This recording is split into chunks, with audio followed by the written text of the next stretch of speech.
చెప్పండమ్మా. ఆయనను ఆశ్రయించిన వారందరూ ధన్యులు. దేవునికి స్తోత్రం కలుగునుగా. హల్లెలూయా, హల్లెలూయా. మీరు ఎప్పుడైనా ఈ మాట విన్నారో లేదో, నపుత్రస్య గతిర్నాస్తి అనే మాట ఎప్పుడైనా విన్నారా? అంటే ఏంటి దాని అర్థం?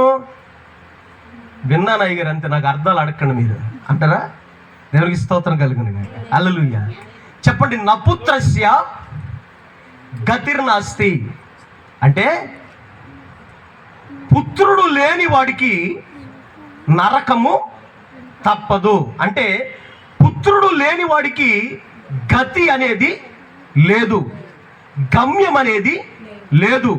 అందుకనే చాలా వరకు చూడండి, ఏ వ్యక్తి అయినా చనిపోయినప్పుడు కుమారుడు వచ్చి ఏం చేయాలంటారు? ఏం చేయాలండి? తలగొరివి పెట్టాలంటారు. అవునా?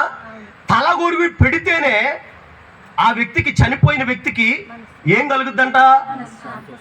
మోక్షము కలుగుతుందంట. ఏమని కలుగుద్ది? మోక్షము కలుగుద్దంట. ఒకవేళ ఇప్పుడు ఆ వాక్యం ఏం చెప్తుందంటే, ఆ శ్లోకం ఏం చెప్తుందంటే, నపుత్రస్య అంటే కుమారుడు ఎవరికైతే లేడో వారికి మోక్షము లేదు, వారికి దేవుని రాజ్యము లేదు, వారికి స్వర్గము లేదు. ఇప్పుడు కుమారులు ఉన్న వారందరూ స్వర్గమునకు అనుగ్రహించబడితే, మరి కుమారులు లేని వారి, కుమార్తెలే ఉన్న వారి పరిస్థితి ఏంటి? అంటే అర్థమైందండి? లోకానికి ఆ మాట ఎలాగ అర్థమైందంటే, కుమారుడు అంటే ఈ కడుపును పుట్టిన కుమారుడు అన్నట్టుగా అర్థమైంది. దేవుని వాక్యం చెప్తుంది ఆయన దైవ మానవ కుమారుడైనటువంటి యేసుక్రీస్తు. గట్టిగా చప్పలు కొట్టి దేవుని నామాన్ని మహిమపరచండి. హల్లెలూయా, హల్లెలూయా. ఎవరికైతే యేసుక్రీస్తుని ప్రేమించే మనసు లేదో, ఎవరికైతే యేసుక్రీస్తుని దేవుని కుమారుడుగా అంగీకరించే మనస్సు లేదో, వారందరూ కూడానంట నపుత్రస్య అంటే కుమారుడు లేనివారు. వారందరికీ దేవుని వాక్యం ఏమి ఆజ్ఞాపన చేస్తుందంటే, కుమారుణ్ణి ముద్దు పెట్టుకోండి. దేవునికి స్తోత్రం కలుగునుగా. హల్లెలూయా, హల్లెలూయా. కుమారుణ్ణి ముద్దు పెట్టుకోండి.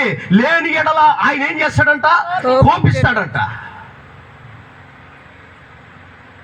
ఆయనను ఆశ్రయించు వారందరూ ధన్యులు. దేవునికి స్తోత్రం కలుగునుగా. హల్లెలూయా, హల్లెలూయా. మీరు కాస్త స్పందిస్తేనే నేను ముందుకెళ్తాను.